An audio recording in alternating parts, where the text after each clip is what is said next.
Par une matinée ordinaire de début de semaine, Amira El Mansouri commença sa tournée de livraison, comme n'importe quel autre employé sur le terrain. Casquette vissée sur la tête, gilet réfléchissant, terminal de livraison à la main, elle semblait être une simple livreuse parmi tant d'autres. Mais Amira n'était pas une employée ordinaire. Elle était vice-présidente exécutive chez FedEx USA, responsable de toute la chaîne logistique de l'entreprise. La veille au soir, dans son bureau au 37e étage du siège de FedEx, elle avait contemplé les lumières de la ville en réfléchissant. Les rapports d'insatisfaction client s'accumulaient et les témoignages de livreurs épuisés aussi. Comment prendre les bonnes décisions sans connaître la réalité du terrain? La réponse lui était venue naturellement. Elle devait voir par elle-même. Ce jour-là, elle avait donc décidé de descendre sur le terrain incognito pour observer le quotidien de ses équipes. Elle voulait comprendre leurs galères, leur réalité, loin des tableaux Excel et des réunions feutrées des gratte-ciel. À 5h30 du matin, elle s'était présentée au centre de tri de Los Angeles. Personne ne l'avait reconnue. Seul le superviseur du site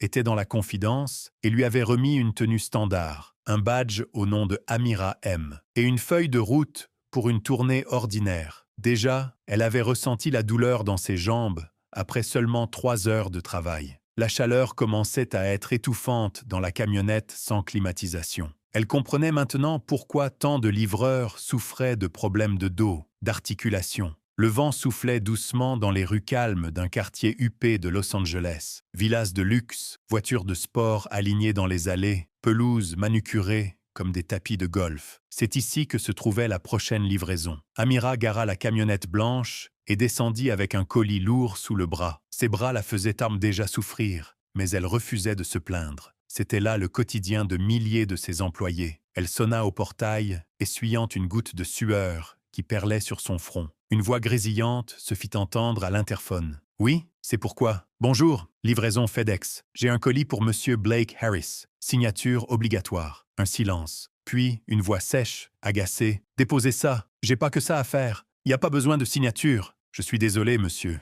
mais il est stipulé « signature obligatoire » sur l'étiquette. Je ne peux pas laisser le colis sans confirmation. » La porte s'ouvrit brusquement. Un homme dans la cinquantaine, grande taille, cheveux plaqués en arrière, lunettes de soleil hors de prix, sortit sur le perron. Il portait une chemise blanche immaculée et un pantalon de golf. Au loin, on entendait la sonnerie d'un téléphone professionnel qu'il avait visiblement abandonné pour venir à contre-cœur. Il regarda Amira avec un air hautain, visiblement agacé qu'on ait osé le déranger. « Bon sang, vous êtes tous les mêmes, toujours à créer des histoires. Vous êtes payés pour livrer, alors livrez, bon sang. J'ai une conférence téléphonique avec Tokyo dans 3 minutes. » Amira garda son calme. Elle avait l'habitude des remarques, mais celle-ci avait une odeur bien particulière, un mélange de mépris social et de préjugés. Elle pensa aux dizaines de livreurs qu'elle employait, à leurs histoires, leurs difficultés, les insultes quotidiennes qu'ils devaient endurer. Certains avaient de quitter leur pays d'origine, comme elle, pour offrir un avenir meilleur à leur famille. D'autres travaillaient pour financer leurs études. Tous méritaient le respect. « Monsieur, je fais juste mon travail. Il me faut votre signature, sinon je ne peux pas valider la livraison. » Ce sont les procédures standards. L'homme s'approcha à grandes enjambées, prit le colis d'un geste brusque, comme s'il lui faisait une faveur. « Franchement, vous pourriez au moins faire un effort. À quoi ça sert tous ces gadgets électroniques si vous n'êtes pas capable de simplifier les choses? Vous savez qui je suis? Je suis un client premium. » À ce moment, une femme élégante apparut derrière lui dans l'encadrement de la porte. Son expression trahissait un malaise évident face à l'attitude de son mari. « Blake, s'il te plaît, » murmura-t-elle, suffisamment fort pour qu'Amira l'entende. L'homme l'ignora et attrapa le terminal de livraison pour signer. Mais son regard s'arrêta soudain sur l'étiquette du colis. Et là, il lut. Son visage changea instantanément. Amira El Mansouri, vice-présidente exécutive, FedEx USA. Il resta figé, les yeux rivés sur les lettres noires imprimées.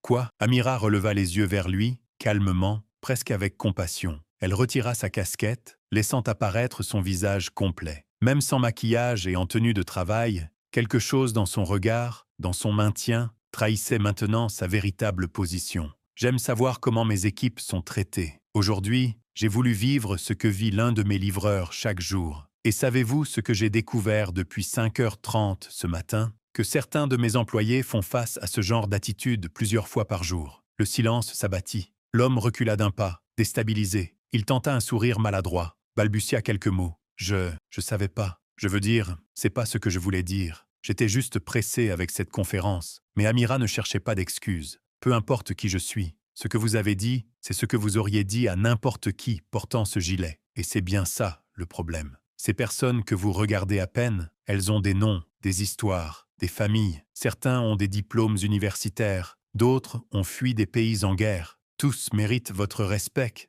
monsieur Harris. Elle tourna les talons, remit son terminal dans sa sacoche et retourna vers sa camionnette. La femme de Blake Harris s'avança sur le perron. « Madame, attendez, je vous prie d'accepter nos excuses. » Amira se retourna, hocha doucement la tête. « Ce n'est pas à moi qu'il faut présenter des excuses, madame. C'est à chaque personne qui vous apporte un service. » Des voisins, curieux, avaient observé la scène à distance. L'un d'eux, en jogging, murmura « C'est la patronne de FedEx? Sérieusement ?» Un jardinier qui taillait une haie à proximité avait tout entendu. Il sourit discrètement. Lui aussi connaissait ce genre de traitement. L'homme, lui, resta seul sur le perron, le colis dans les bras et la honte dans le regard. Sa femme le fixait, l'air désapprobateur. « Tu es fier de toi ?» lui demanda-t-elle en retournant à l'intérieur. Blake Harris regarda la camionnette s'éloigner, puis baissa les yeux sur le colis qu'il tenait. C'était un lot de livres sur le management éthique et le leadership responsable qu'il avait commandé pour un séminaire